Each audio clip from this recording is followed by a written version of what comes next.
Hello everyone, first of all good evening to all of you. जैसे कि आप सभी लोग स्क्रीन पर देख पा रहे हैं, आपका सब्जेक्ट है शिक्षण अधिगम के सिद्धांत डीएलएड फर्स्ट सेमेस्टर का। 50 मार्क्स का आपका ये पेपर है, स्कोरिंग है, इम्पोर्टेंट है काफ़ी। 50 मार्क्स के आपके जितने भी सब्जेक्ट है लाइक बाल विकास, सामाजिक अध्ययन और ये वाला सब्जेक्ट शिक्षण अधिगम के सिद्धांत, तीनों ही काफ़ी इम्पोर्टेंट है। ठीक है, इम्पोर्टेंट इसलिए है कि आप इसमें अच्छा स्कोर कर सकते हैं। 46, 48, 49 तक आप मार्क्स ला सकते हैं इसमें, अगर आप अच्छे से मेहनत कर लेते हैं। चलिए फिर बिना किसी देरी के क्लास को स्टार्ट कर लेते हैं। पिछले वीडियोस में हमने 50 तक के क्वेश्चन कवर कर लिए थे। 51 क्वेश्चन से आज करते हैं स्टार्ट। इसमें कहा है कि रुचिपूर्ण शिक्षण किसे कहते हैं, कक्षा में बच्चों की रुचि बनाए रखने के लिए किन किन विधियों का प्रयोग करेंगे और कैसे करेंगे। तो देखो, रुचिपूर्ण शिक्षण जो है वो शिक्षा की एक नवीन विधा है, नया मेथड है। ठीक है, रुचिपूर्ण शिक्षण वो शिक्षण होता है जिसमें बच्चे की रुचियों, उसकी आवश्यकताओं को ध्यान में रखा जाता है और खेल खेल में शिक्षा दी जाती है। अब इसके बहुत सारे उद्देश्य हो सकते हैं कि हम बच्चे को रुचिपूर्ण शिक्षण क्यों दे रहे हैं, है ना। क्या उद्देश्य हो सकता है इसका? सबसे पहला तो ये कि खेल खेल में बच्चे की प्रतिभा और कौशल का विकास होता है, बच्चे में सृजनात्मकता यानी कि क्रिएटिविटी डेवलप होती है। दूसरा, विद्यालय परिवेश जो है वो आकर्षक और मनोरंजक बनता है। और कक्षा में बच्चों की अगर रुचि बनाए रखनी है आपको, तो बहुत सारी चीज़ों का ध्यान रखना पड़ेगा। सबसे पहला तो कि खेल विधि द्वारा शिक्षण कार्य किया जाए। ठीक है, क्योंकि बच्चा सबसे ज़्यादा इंटरेस्टिंग होता है खेल में, तो बच्चों को खेल खेल में शिक्षा दी जाएगी तो इससे बच्चे का क्या होगा, सर्वांगीण विकास होगा। आगे बढ़ते हैं, बाल केंद्रित शिक्षा। बाल केंद्रित क्या होता है? बच्चे को केंद्र बिंदु माना जाता है, ना कि टीचर को। जैसे कि पहले होता था, पहले पुराने टाइम में क्या हुआ करता था, टीचर जो था वो केंद्र बिंदु हुआ करता था शिक्षा का, लेकिन आज ऐसा नहीं है। बच्चे के इंटरेस्ट, उसकी एबिलिटी, उसकी कैपेबिलिटीज़, उसके इंटरेस्ट को देखते हुए शिक्षा दी जाती है। थर्ड मेथड है करके सीखने विधि का use, learning by doing method. जितना बच्चा स्वयं करके किसी चीज़ को सीखेगा उतना ज़्यादा वो अपने ज्ञान को स्थायी रूप से बनाए रखेगा और वो सक्रिय रहेगा, एक्टिव रहेगा। समझ में आ रहा है सभी को? अगर अच्छी लग रही है क्लास, वेल एक्सप्लेन्ड, आपको लग रहा है कि मैं बहुत अच्छे से एक्सप्लेन कर रही हूँ, समझा रही हूँ, आपको समझ आ रहा है, तो जल्दी से लाइक शेयर कर दीजिए सभी दोस्तों में। चलिए आगे बढ़ते हैं। क्वेश्चन नंबर नेक्स्ट है, शिक्षण अधिगम सामग्री से आप क्या समझते हैं। देखो, शिक्षण अधिगम सामग्री क्या होती है? Teaching learning material, TLM। ठीक है, शॉर्ट फॉर्म होती है इसकी। देखो ये क्या होती है, इसमें ये भी पूछा है क्वेश्चन के अंदर कि शिक्षण में दृश्य उपकरणों की उपयोगिता बताइए।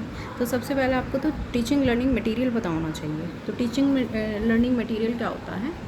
जिससे बच्चे की ज्ञान इंद्रिया जो है वो सक्रिय हो जाती है। ठीक है, बच्चा एक्टिव हो जाता है।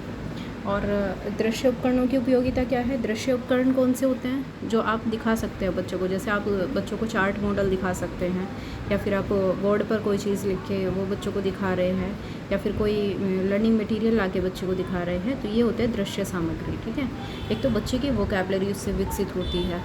ठीक है, बच्चा जिन जिन चीज़ों को देखता है, सीखता है, तो वो नए नए वर्ड को भी सीखता है उसके साथ में। नेक्स्ट है फिर शिक्षण में कुशलता।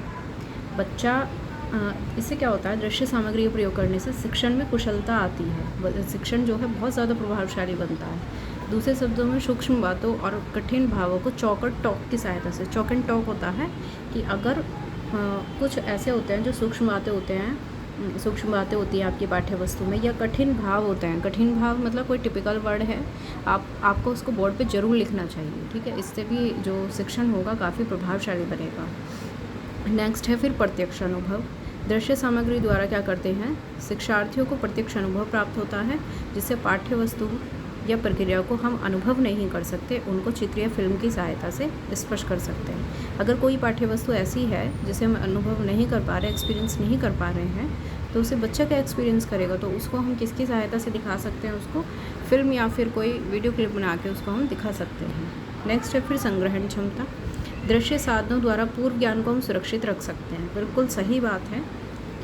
अगर पूर्व ज्ञान है, कोई प्रीवियस नॉलेज है, तो उसके थ्रू आप क्या कर सकते हैं, उसको सुरक्षित रख सकते हैं। किसी भी घटना की प्रक्रिया को फिल्म में संग्रहित करके शिक्षण कार्यक्रमों को वीडियो टेप पर सुरक्षित रख सकते हैं। नेक्स्ट है फिर रुचिकर साधन। दृश्य सामग्री रुचिकर साधन तो पहले से ही है, इससे अधिगम प्रक्रिया को रुचिकर बनाया जा सकता है। इससे छात्रों में सक्रिय आती है। सक्रिय मतलब एक्टिव हो जाते हैं बच्चे, और जो अधिगम है वो स्थायी होता है, एक्टिव होता है। राइट, आगे बढ़ते हैं। अमूर्त और मूर्त रूप से प्रस्तुतिकरण।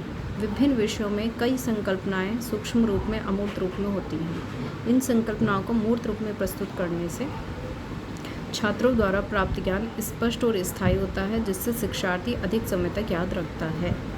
नेक्स्ट है फिर मनोवैज्ञानिक सिद्धांतों पर आधारित। ठीक है, मनोवैज्ञानिक सिद्धांत जैसे कि बहुत सारे सिद्धांत हैं। अब इसमें बहुत सारे सिद्धांत आते हैं, लाइक प्रत्यक्षीकरण का सिद्धांत, रुचि का सिद्धांत, व्यक्तिगत विभिन्नताओं का सिद्धांत। ठीक है, तो शिक्षार्थी जो है एक दूसरे से मानसिक क्षमता, अध्ययन रुचि आदि की दृष्टि से अलग होता है। बिल्कुल सही बात है। हर बच्चे की मेंटल पावर एक जैसी नहीं होती है, उसकी सीखने की गति एक जैसी नहीं होती, उसका इंटरेस्ट, हर बच्चे का एक चीज़ में इंटरेस्ट सेम चीज़ में नहीं हो सकता।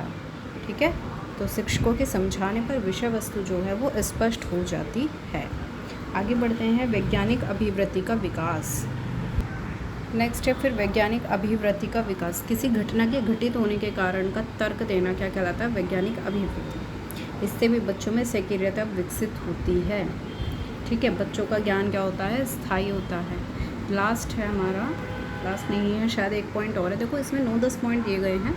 आपका मैक्सिमम 2 मार्क्स का क्वेश्चन होता है, आपको इतना बड़ा लेंथ लिखने की ज़रूरत बिल्कुल नहीं है। 5 से 6 पॉइंट लिखेंगे आप। अगर मैक्सिमम करना चाहते हैं सिर्फ और सिर्फ 7 से 8 पॉइंट करिए, इससे ज़्यादा मत करिए। सक्रियता क्या होती है? जब बच्चा स्वयं करके कोई चीज़ सीखता है तो उसकी एक्टिव, बहुत ज़्यादा एक्टिव होता है वो। ठीक है, एक्टिवनेस उसकी बढ़ती जाती है। और लास्ट पॉइंट है हमारा प्रेरणादायी। प्रेरणादायी मतलब दृश्य साधन बच्चों का ध्यान क्या करते हैं? आकर्षित करते हैं, उनको प्रेरणा देते हैं, उनको कुछ सिखा के जाते हैं। राइट। नेक्स्ट है हमारा क्वेश्चन, शिक्षण अधिगम्य मानचित्र की उपयोगिता बताइए। अब देखो 2015 में पूछा गया क्वेश्चन है, मैप से है आपका क्वेश्चन। मानचित्र का विशेष महत्व होता है शिक्षण में, बिल्कुल सही बात है। अगर आप पृथ्वी का, ये कह दो कि संपूर्ण पृथ्वी को मानचित्र के थ्रू देख सकते हैं। हर चीज़ जो है टीचर आपको कक्षा में नहीं लाया जा सकता है, उसको ना ही हर क्षेत्र को भ्रमण करके दिखा सकता है कि ये जगह ये है, ये है, लेकिन उसको मानचित्र के थ्रू ज़रूर दिखा सकता है।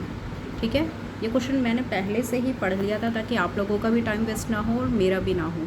तो इसमें मैं आपको बता देती हूँ कि आपको कितना लिखना है। सिर्फ इतना लिखना है आपको, इसमें इतना पैराग्राफ। बाकी आपको इसी के आंसर में 2 उद्देश्य और ऐड करने हैं, ये मैं बता देती हूँ आपको। ये हैं, देखो अब इसके उद्देश्य क्या है, क्यों मानचित्र का यूज़ किया जाता है? छात्रों को किसी देश, क्षेत्र या फिर संसार के उचित आकार और विस्तार का ज्ञान हो सके, इसलिए पृथ्वी के किसी भूभाग की प्राकृतिक बनावट, जलवायु, वनस्पति और अन्य विशेषताओं का ज्ञान हो सके। इसकी मदद से संपूर्ण पृथ्वी और विभिन्न क्षेत्रों का तुलनात्मक अध्ययन किया जा सकता है।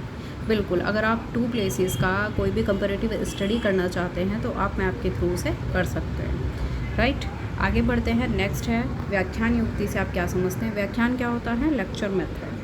तो लेक्चर मेथड एक तो सबसे पुराना मेथड है, बिल्कुल सही बात है। प्राचीन काल में क्या हुआ करता था, पुस्तकें उपलब्ध नहीं थी, ना ही हाथ से लिखी सामग्री उपलब्ध थी, तो सबसे ज़्यादा यूज़ किया जाता था लेक्चर का। ठीक है, आज व्याख्यान का रूप कॉलेजों में काफ़ी यूज़ होता है, सिर्फ कॉलेजों में ही होता है, लेकिन प्राइमरी क्लासेस के लिए बिल्कुल भी अच्छा नहीं है, क्योंकि छोटे बच्चे लेक्चर देने वाली चीज़ों को नहीं समझते हैं। आप इसमें आगे बोला है कि उच्च कक्षाओं में संपूर्ण छात्र केवल विषय के सीमित ज्ञान से संतुष्ट नहीं होते, बल्कि उनको लेक्चर देना भी उनके लिए पर्याप्त नहीं, बल्कि व्याख्यान के साथ साथ उनकी जिज्ञासा के लिए प्रश्न भी किए जाएं, दृश्य श्रव्य सामग्रियों का प्रयोग भी किया जाए। व्याख्यान से तात्पर्य है शिक्षक द्वारा किसी विषय वस्तु की गहराई तक उसका विश्लेषण करके छात्रों के सामने प्रस्तुत करना। बिल्कुल, जो शिक्षक है वो लेक्चर ये ना हो कि बस वो पढ़ते जा रहा हो, रीडिंग करते जा रहा हो। रीडिंग तो बच्चा खुद भी कर लेगा, लेकिन आपको क्या करना है, लेक्चर का मतलब है आप उसको कितनी अच्छे से एक्सप्लेन कर पा रहे हैं। राइट। नेक्स्ट है फिर यह परिचर्चा का विस्तृत अंश माना जाता है। माना जाता है कि शिक्षक जितना अच्छा व्याख्यान दे सकता है, जितना अच्छा लेक्चर दे सकता है, उसकी कक्षा उतनी भरी रहती है। बिल्कुल सही बात है ये। ठीक है, जितना अच्छे से आप बच्चे को समझा सकते हैं, बच्चे को जितना अच्छा समझ में आएगा, वो बच्चा आपकी तरफ उतना ही आकर्षित होगा। अब इसके लाभ देख लेते हैं, लाभ क्या हैं। देखो, आपको 2-3 लाभ लिखने हैं इसमें। एक तो आप लेक्चर के थ्रू क्या कर सकते हैं, मौखिक प्रस्तुतिकरण। बिल्कुल। दूसरा है कि संक्षिप्त समय में संक्षिप्त समय मतलब अगर आपके पास शॉर्ट टाइम पीरियड है तो बहुत सारे तथ्य एक साथ प्रस्तुत कर सकते हैं लेक्चर के थ्रू। तीसरा है कि खंडों व्याख्यान को कई खंडों में क्रमबद्धता क्या होता है, स्टेप बाय स्टेप या सीक्वेंस में प्रस्तुत करना। इससे क्या होता है, छात्रों में रुचि डेवलप होती है। नेक्स्ट है फिर इसमें क्योंकि रुचि के कारण ध्यान केंद्रित किया जाता है और ध्यान काफ़ी समय तक सुरक्षित और स्थायी बनाया जा सकता है। और किताबों द्वारा दी गई प्रस्तुति से कहे हुए जो शब्द होते हैं बहुत ज़्यादा प्रभावशाली होता है और व्याख्यान किताबों की कमी को भी पूरा करता है। नेक्स्ट इसके देखो कुछ डिसएडवांटेज भी हैं, दोष भी हैं। वो क्या है, एक तो आप लिख सकते हैं कि प्राइमरी क्लासेस के लिए, प्राथमिक कक्षाओं के लिए उपयोगी नहीं है। दूसरा लिख सकते हैं आप कि ये अमनोवैज्ञानिक है। थर्ड आप इसमें लिख सकते हैं कि छात्रों में मानसिक, तार्किक, आलोचनात्मक शक्ति के विकास की कमी रह जाती है। ठीक है, और इससे जो दिया गया ज्ञान है वो स्थायी नहीं होता, अस्थायी होता है। और इस विधि जो विज्ञान विषय है, सबसे इम्पोर्टेंट पॉइंट, विज्ञान विषय जो साइंस के बच्चे हैं, साइंस सब्जेक्ट आप बिल्कुल भी लेक्चर के थ्रू नहीं पढ़ा सकते, बल्कि इसको किससे पढ़ा सकते हैं, एक्सपेरिमेंटल मेथड से। और लास्ट है कि विषय का प्रयोगात्मक पक्ष उपेक्षित रहता है। बिल्कुल सही बात है ये भी। ठीक है, आई होप कि आपको समझ आ रहा होगा, क्लास अच्छी लग रही हो, आपको लग रहा हो कि मैं बिल्कुल वेल एक्सप्लेन कर रही हूँ आपको सारी चीज़ें। तो जल्दी से लाइक शेयर कर दीजिए अपने दोस्तों में। इस चीज़ में आप कंजूसी मत करिए आप लोग, ठीक है, तब आप लोग हमें सपोर्ट करते हैं, हमें डबल मोटिवेशन मिलती है आप लोगों से। चलिए आगे बढ़ते हैं। नेक्स्ट क्वेश्चन है 55। अध्यापन आदेशात्मक ना होकर निर्देशात्मक होना चाहिए, इस कथन से क्या आशय है। देखो, शिक्षक को छात्रों के प्रति कठोर आदेशात्मक व्यवहार नहीं करना चाहिए, बल्कि छात्रों को निर्देश देते हुए उसकी समस्या का समाधान करना चाहिए।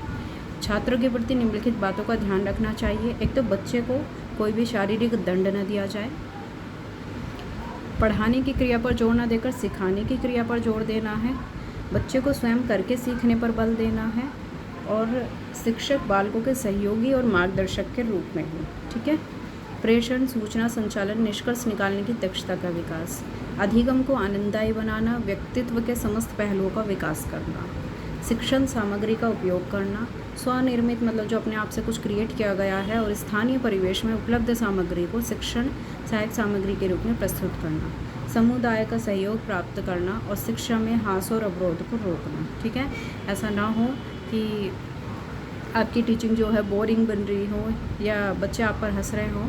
इस तरह की कोई हरकत आप लोग क्लास में मत कीजिए, इससे बहुत गलत प्रभाव बच्चे पर पड़ता है। ठीक है, बच्चे का फ्रेंड बनिए आप।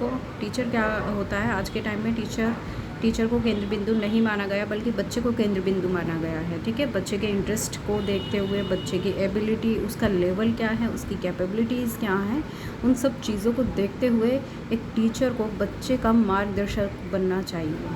ठीक है, ना कि उस पर कोई चीज़ प्रेशर करनी चाहिए, थोपनी चाहिए। राइट, चलिए आज यहीं तक रखते हैं। क्वेश्चन नंबर 56 से स्टार्ट करेंगे हम नेक्स्ट क्लास में। तब तक के लिए सभी को have a good day, bye bye, thank you so much. और लाइक शेयर करना बिल्कुल मत भूलना। जो बच्चे नए कनेक्ट हुए हैं चैनल को ज़रूर सब्सक्राइब कर लेना, ताकि आने वाली हर एक वीडियो की नोटिफिकेशन आपको टाइमली मिल सके। Have a good day, bye bye, thank you so much.